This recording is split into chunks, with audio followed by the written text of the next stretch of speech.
Hello नमस्कार शिक्षक साथियों, एक बार पुनः आप लोग के बीच उपस्थित हूँ और आज एक बार पुनः हम लोग बात करेंगे बीपीएससी प्रधान शिक्षक प्रधानाध्यापक परीक्षा के संदर्भ में। और इस संदर्भ में ये चौथा प्रैक्टिस सेट है। इसके पहले हम लोगों ने 3 प्रैक्टिस सेट को हल किया है। तीनों प्रैक्टिस सेट डीएलएड खंड से था, चूँकि डीएलएड खंड एक तकनीकी विषय है और इसमें परीक्षार्थियों को काफ़ी कठिनाई हो रही है, जैसा कि उनके फीडबैक से पता चल रहा है। तो इसको ध्यान में रखते हुए हमने अभी डीएलएड खंड पे ही फोकस किया है। इसके बाद फिर हम लोग सामान्य खंड पर भी बातचीत करेंगे। हालांकि चैनल पे उससे संबंधित भी कई सारे वीडियो उपलब्ध है, वहाँ जा कर के आप लोग देख सकते हैं। तो आज इस प्रैक्टिस सेट नंबर 4 में हम लोग बातचीत करेंगे। 30 प्रश्नों को आज बात करेंगे अभी, फिर इसी का दूसरे खंड में हम लोग आगे के प्रश्नों पर बात करेंगे। तो देर न करते हुए आगे बढ़ते हैं मित्र। आगे बढ़ने से पहले एक बार पुनः आप सभी मित्रों से मैं अनुरोध करूंगा कि जो भी मित्र चैनल पर नए हों कृपया करके चैनल को सब्सक्राइब अवश्य कर लेंगे, लाइक करेंगे, शेयर करेंगे तथा अपना कमेंट्स करना नहीं भूलेंगे। तो देखते हैं मित्र पहला प्रश्न। तो पहला प्रश्न हमारा है कि समावेशी शिक्षा के पीछे मूलाधार यह है कि समाज में विभिन्नता और विद्यालयों को इस विभिन्नता के प्रति संवेदनशील होने के लिए समावेशी होने की आवश्यकता है। दूसरा ये है कि हमें विशेष आवश्यकता वाले बच्चों के ऊपर दया करने की आवश्यकता है और सुविधाओं तक उनकी पहुंच होनी चाहिए। विशेष आवश्यकता वाले बच्चों के लिए अलग विद्यालय की व्यवस्था करना लागत प्रभावी नहीं है। चौथा है डी है कि प्रत्येक बच्चे के निष्पादन के लिए मानक एक समान तथा मानकीकृत होनी चाहिए। तो समावेशी शिक्षा का मूलाधार ही यही है कि समाज चूँकि भिन्नताओं से भरा हुआ है और विद्यालय इस भिन्नता के प्रति संवेदनशील हो, और समावेशी शिक्षा का मूलाधार में यही निहित है कि सारे बच्चे समान हैं। सब बच्चे को हम लोग समान दृष्टिकोण से देखेंगे, चाहे वो सामान्य बच्चा हो या फिर एक दिव्यांग बच्चा हो। तो इसलिए इसका उत्तर हो जाएगा ए हो जाएगा कि समाज में भिन्नता है और विद्यालय को इस विभिन्नता के प्रति संवेदनशील होने के लिए समावेशी होने की आवश्यकता है। बहुत ही अच्छा, इसका ये उत्तर हो जाएगा। दूसरा प्रश्न, रचनात्मक मूल्यांकन कब किया जाता है? तो रचनात्मक मूल्यांकन सत्र के अंत में नहीं, रचनात्मक मूल्यांकन नहीं, नई इकाई पढ़ाने से पूर्व ये भी नहीं होगा। शिक्षण अधिगम प्रक्रिया के दौरान ही किया जाता है। रचनात्मक अध्ययन जो होता है, मूल्यांकन जो होता है, वो शिक्षण कार्य के दौरान ही किया जाता है। इससे विद्यार्थियों की रचनात्मकता का पता लगाया जाता है। इसलिए ये लगातार और सतत चलते रहता है जब भी हम उन्हें शिक्षण की प्रक्रिया से गुजारते हैं। तो आगे बढ़ते हैं मित्र, तीसरे प्रश्न की तरफ चलते हैं। एक अध्यापिका समाज के वंचित वर्गों से आए बच्चों की आवश्यकताओं के प्रति प्रभावशाली तरीके के प्रतिक्रिया निम्नलिखित द्वारा कर सकती है। कौन कौन से हैं? ए है कि अन्य बच्चों को वंचित वर्ग से आए बच्चों के साथ सहयोग करने के लिए कहना और विद्यालय के तरीकों को सीखने में उनकी सहायता करने के लिए कहना। दूसरा है बी है कि विद्यालय व्यवस्था तथा स्वयं कि उन तौर तरीकों के बारे में विचार करना जिनसे पक्षपात एवं रूढ़िताएं झलकती हैं। सी है कि उनके प्रताड़ित होने के अवसरों को कम करने के लिए यह सुनिश्चित करना कि बच्चे आपस में अन्योन्याय क्रिया करने का मौका न पाएं। या फिर डी है कि वंचित वर्ग से आए बच्चों को विद्यालय के नियमों तथा अपेक्षाओं के प्रति संवेदनशील बनाना ताकि वे उनका अनुपालन कर सके। तो तीसरा का जो सही और सटीक उत्तर है कि विद्यालय व्यवस्था तथा स्वयं उन तौर तरीकों के बारे में विचार करना जिनसे पक्षपात एवं रूढ़ि बाध्यताएं जो हैं झलकती हैं, ये इसका सही उत्तर हो। विभिन्न प्रकार की पारंपरिक सोच और पूर्वाग्रहों का विकास हो जाता है। विद्यालय में उसे इस तरह के रवैयों को उचित तरीके से नियंत्रित करना चाहिए। विद्यालय की व्यवस्था शिक्षक और विद्यालय प्रबंधन के व्यवहार में दिखनी चाहिए ताकि सुविधा विहीन वर्ग के विद्यार्थी पर प्रभावी ढंग से ध्यान दिया जा सके। इस प्रकार इसका सही उत्तर बी हो जाएगा। चौथे प्रश्न की तरफ चलते हैं। चौथा प्रश्न हमारा है कि अनुसंधान से पता चला है कि विद्यालय में अनेक स्तर पर विभेदीकरण पाया जाता है। उच्च प्राथमिक स्तर पर इनमें से कौन सा विभेदीकरण का एक उदाहरण नहीं है। यहाँ देख लो प्रश्न में जब नहीं है इसका जरूर ध्यान रखना होगा कि नहीं है अर्थात कि विभेदीकरण जहाँ पे नहीं होता है पॉजिटिव हो जाएगा वो। तो इसका सही उत्तर देखिए क्या है कि बहुत से अध्यापक पढ़ाने के लिए केवल व्याख्यान विधि का प्रयोग करते हैं। मध्याह्न भोजन के दौरान दलित बच्चों को अलग बैठाया जाता है। लड़कियों को गणित तथा विज्ञान विषयों लेने के लिए प्रोत्साहित नहीं किया जाता है। अध्यापकों के निम्न सामाजिक आर्थिक परिवेश से आए बच्चों को कम अपेक्षाएं होती है। देखिए विभेदीकरण ये तीनों है बी, सी और डी, लेकिन जब यहाँ नहीं कह रहा है इसका मतलब कि इसका सही उत्तर क्या हो जाएगा, ए हो जाएगा। आगे बढ़ते हैं 5वें प्रश्न की तरफ। इनमें से कौन सा अधिगम अशक्तता वाले बच्चों की एक विशेषता है। 50 से नीचे की बुद्धि लब्धि, अन्य बच्चों को धमकाना तथा आक्रामक कार्यों में लगे रहना, एक ही प्रकार की गत्यात्मक गति को बार बार दोहराना, या फिर धारा प्रवाह रूप से पढ़ने तथा शब्दों पर लपट कर जाने में कठिनाई होना। तो चौथा प्रश्न का सही उत्तर क्या हो जाएगा कि 50 से नीचे के उसकी बुद्धि लब्धि, मतलब कि आईक्यू लेवल जो है वो 50 से नीचे का होना। आगे देखते हैं मित्र, अब कौन सा प्रश्न है, हाँ 8वां प्रश्न है। मूल्यांकन का उद्देश्य, छठा प्रश्न, 8वां नहीं, मूल्यांकन का उद्देश्य क्या है। समस्यात्मक विद्यार्थियों की पहचान करना, बच्चों को श्रेणियों में बांटना, परीक्षार्थियों को प्रतियोगिता को प्रोत्साहित करना, शिक्षण अधिगम प्रक्रियाओं में सुधार लाना। तो छठे प्रश्न का उत्तर क्या हो जाएगा, डी हो जाएगा कि शिक्षण अधिगम प्रक्रिया में सुधार लाना। मूल्यांकन का मुख्य उद्देश्य शिक्षण अधिगम प्रक्रियाओं में सुधार लाना होता है। मूल्यांकन के द्वारा यह जानने में मदद मिलती है कि बालक किस प्रकार का अधिगम द्वारा ज़्यादा सीख सकता है, उसी के अनुरूप शिक्षण में सुधार भी लाया जा सकता है। तो इस प्रकार इसका सही उत्तर क्या हो जाएगा, शिक्षण अधिगम प्रक्रियाओं में सुधार लाना। 7वां प्रश्न, निम्नलिखित में से कौन सा अधिगम आकलन पद्धति विद्यार्थियों की सर्वोत्तम क्षमता को पोषित करेगी। तो देखिए इसका क्या है कि जब विद्यार्थियों को बहुविकल्पीय प्रश्न के माध्यम से किए गए परीक्षण के रूप में तथ्यों को दोहराने की आवश्यकता होती है, जब संकल्पनात्मक परिवर्तन तथा विद्यार्थियों के वैकल्पिक समाधान को आकलन की विभिन्न विधियों के द्वारा आकलित किया जाता है। इसका सही उत्तर यही हो जाएगा, क्योंकि आकलन पद्धति विद्यार्थियों की सर्वोत्तम क्षमता को पोषित करेगी जब समस्यात्मक संकल्पनात्मक परिवर्तन तथा विद्यार्थियों के वैकल्पिक समाधानों को आकलन की विभिन्न विधियों के द्वारा आकलित किया जाता है। इसका सही उत्तर बी हो जाएगा। 8वां प्रश्न हमारा है कि सामाजिक विज्ञान की पाठ्यपुस्तकों के प्रति क्या दृष्टिकोण होना चाहिए। तो क्या दृष्टिकोण होना चाहिए, याद करने योग्य अभिलेख के रूप में, आगामी पूछताछ के अवसर के रूप में, ज्ञान भंडार के रूप में, या अंतिम वक्तव्य के रूप में। तो इसका सही उत्तर हो जाएगा कि आगामी पूछताछ के अवसर के रूप में सामाजिक विज्ञान के पाठ्यपुस्तकों का दृष्टिकोण होना चाहिए। 9वां, उच्च प्राथमिक विद्यालय में गणित अध्यापिका के रूप में आप क्या विश्वास करती हैं। क्या क्या है ऑप्शन देखे जाए। विद्यार्थियों की गलतियों उनके चिंतन की अंतर्दृष्टियाँ उपलब्ध करती हैं।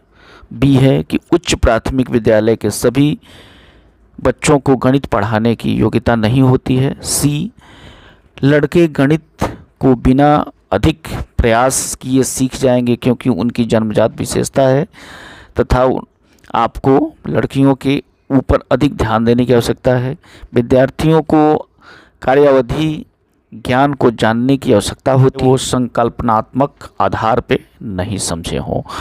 तो इसका सही उत्तर क्या हो जाएगा आपका कि विद्यार्थियों की गलतियों को उनके चिंतन की अंतर्दृष्टियाँ उपलब्ध करती है। ये इसका सही उत्तर आ जाएगा कि उच्च प्राथमिक सभी योग्यता नहीं होती है, बिल्कुल नहीं होगा। जन्मजात लड़के सीखेंगे लड़कियां, ये तो बिल्कुल ही नहीं होगा, और ये भी नहीं होगा। इसका सही उत्तर क्या हो जाएगा कि विद्यार्थियों की गलतियां उनके चिंतन में अंतर्दृष्टियां उपलब्ध करती हैं।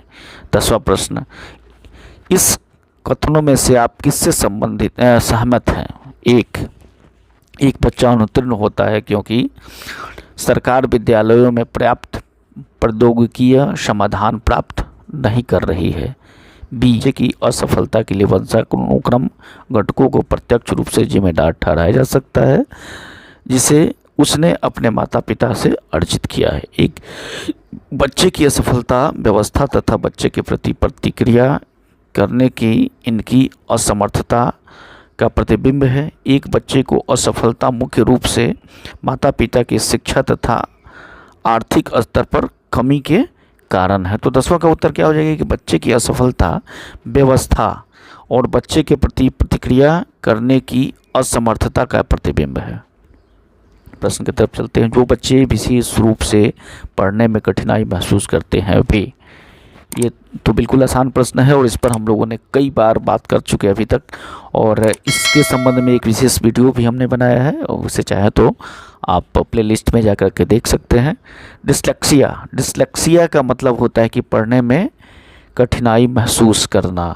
डिस्ग्राफिया का मतलब क्या है कि लिखने में कठिनाई महसूस करना। इसी तरह डिसकैलकुलिया है, इसका मतलब कि गणितीय संक्रियाओं करने में कठिनाई महसूस करना। तो इसे याद रखेंगे, ये बहुत ही इम्पोर्टेंट है आपकी परीक्षाओं के दृष्टिकोण को देखते हुए। 12वां प्रश्न, गार्डनर के बहुबुद्धि के सिद्धांत के अनुसार वह कारक जो व्यक्ति के आत्मबोध हेतु सर्वाधिक योगदान देगा वह हो सकता है, वह क्या हो सकता है? अंतःवैयक्तिक हो जाएगा। वो कौन सा कैसा व्यक्ति होगा? इंटरपर्सनल, अंतःवैयक्तिक होगा। एक शिक्षार्थी केंद्रित कक्ष में अध्यापिका करेंगी, क्या करेंगी? अधिगम को सुगम बनाने के लिए बच्चों को एक दूसरे के साथ अंकों के लिए मुकाबला करने हेतु प्रोत्साहित करना। वह अपने शिक्षार्थियों से जिस प्रकार की अपेक्षा करती है उसे प्रदर्शित करना और तब बच्चों को वैसा करने के लिए दिशा निर्देश देना। या फिर सी, इस प्रकार की पद्धतियों को नियोजित करना जिसमें शिक्षार्थी अपने स्वयं के अधिगम के लिए पहल करने को प्रोत्साहित हो। या फिर डी, मुख्य तथ्यों की व्याख्या करने के लिए व्याख्यान विधि का प्रयोग करना और बाद में शिक्षार्थियों का उनकी सजगता के लिए आकलन करना।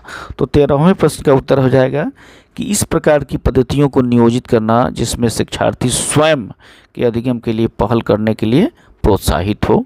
एक शिक्षार्थी केंद्रित कक्ष का मुख्य उद्देश्य यही होता है। आगे बढ़ते हैं। उच्च प्राथमिक स्तर पर हिंदी भाषा को समावेशी कक्षा के स्वरूप निर्धारित करने में सर्वाधिक महत्वपूर्ण कार्य क्या है? शिक्षण प्रक्रिया है। अभ्यास कार्य तो है ही लेकिन उतना महत्वपूर्ण नहीं है, आकलन भी नहीं है, पाठ्यपुस्तक। सबसे महत्वपूर्ण क्या है? शिक्षण प्रक्रिया को बहुत ही प्रभावी बनाना ताकि उच्च प्राथमिक स्तर के हिंदी भाषा को समावेशी कक्षा में पूरी तरह से लागू किया जा सके ताकि सारे बच्चे, जो कि सामान्य बच्चा है और दिव्यांग बच्चा है, सबका उस लाभ उठा सके।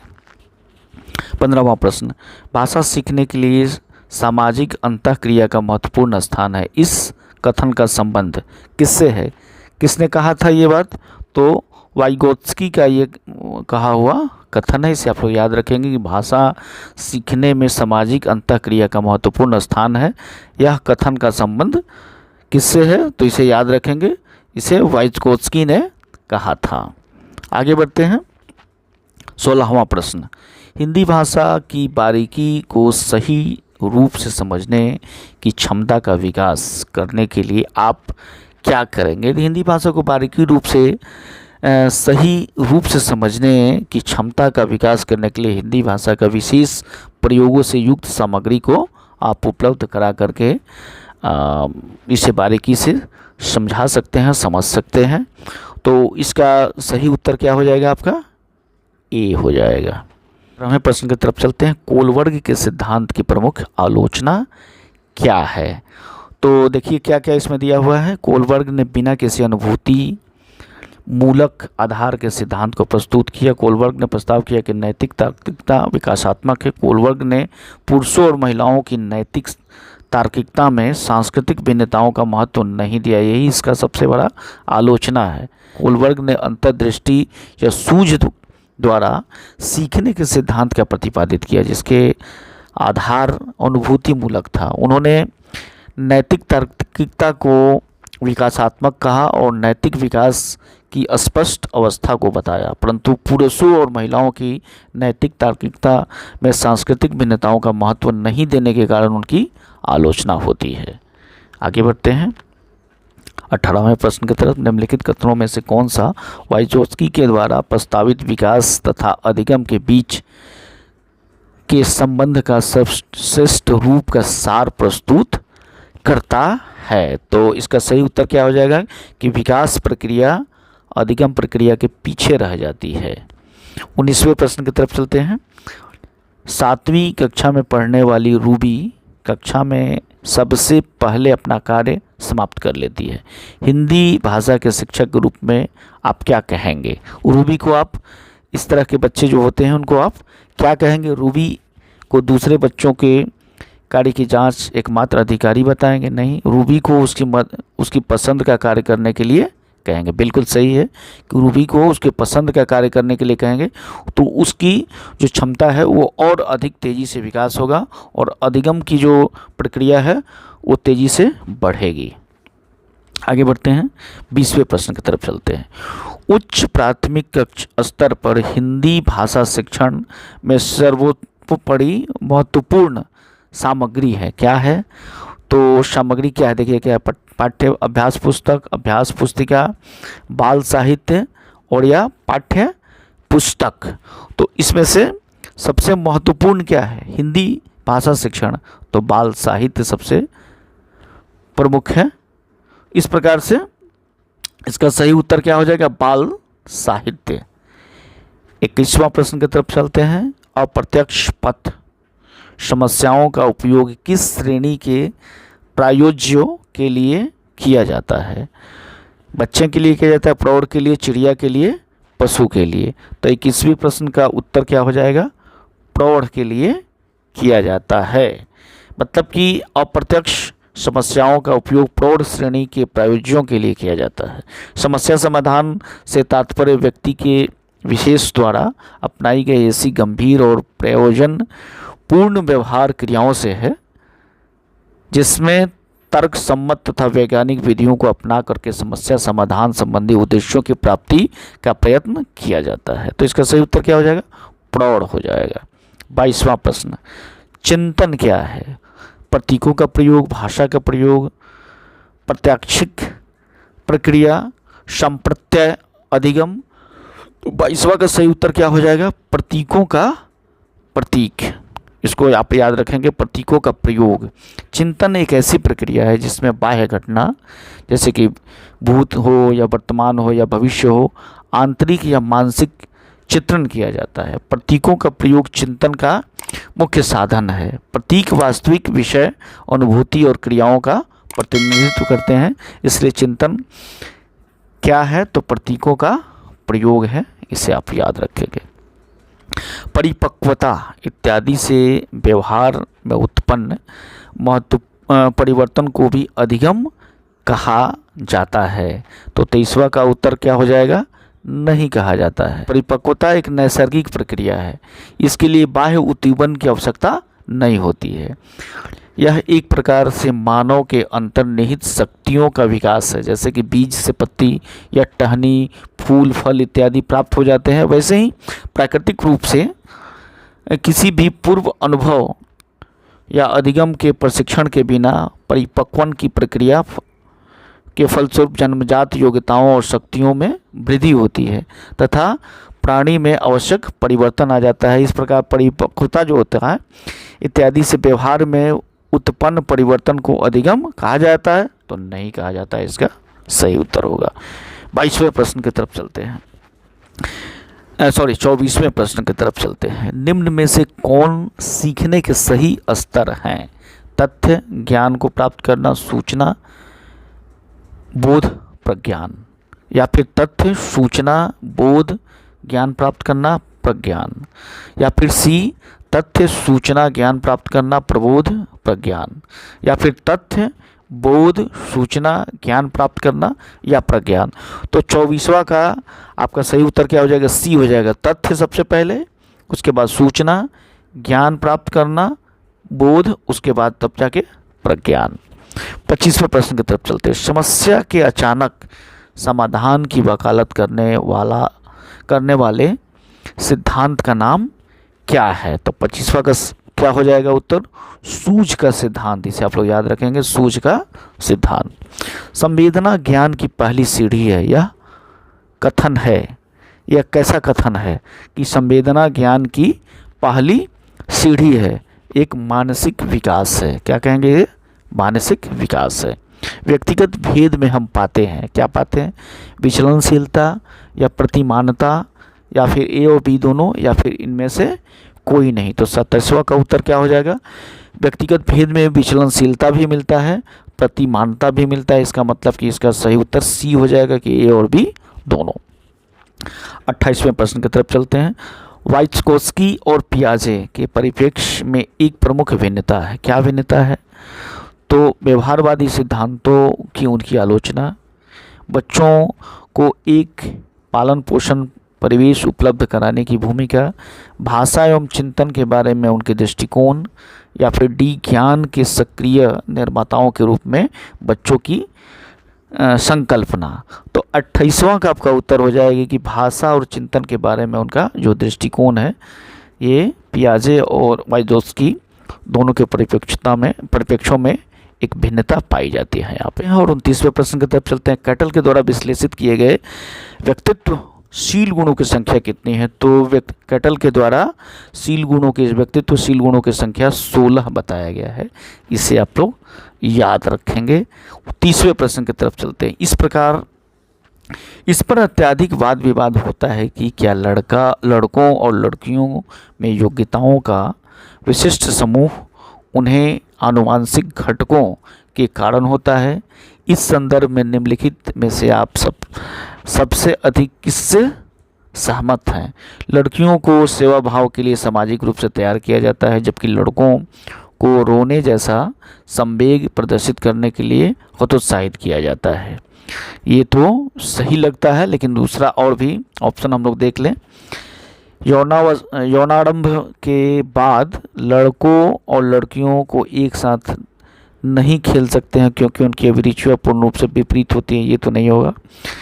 सभी लड़कियों में कला विषयों के लिए अंतर्निहित प्रतिभा होती है, जबकि लड़के आक्रामक खेल में बेहतर प्रदर्शन करने के लिए अनुवांशिक, ये भी नहीं होगा। लड़के सेवा भाव वाले नहीं हो सकते हैं क्योंकि वे जन्म से ही अलग प्रकार के होते हैं, ये भी नहीं होगा। तो इसका सही उत्तर क्या हो जाएगा? ए हो जाएगा कि लड़कियों को सेवा भाव के लिए सामाजिक रूप से तैयार किया जाता है, जबकि लड़कों को रोने जैसे संवेग प्रदर्शित करने के लिए हतोत्साहित किया जाता है। ये इसका सही उत्तर हो जाएगा। तो इस प्रकार आज हम लोगों ने इस वीडियो में 30 महत्वपूर्ण प्रश्नों को देखा। अगले वीडियो में आज शाम या फिर कल तक एक और वीडियो, इसका दूसरा पार्ट हम बनाएंगे, जिसमें से 31 से लेकर के 75 जो प्रश्न होगा उसको हम लोग हल करेंगे। चैनल पे आप लोग बने रहें, अधिक से अधिक इसका लाभ उठाएं अपने मित्रों के पास। बहुत धन्यवाद मित्र।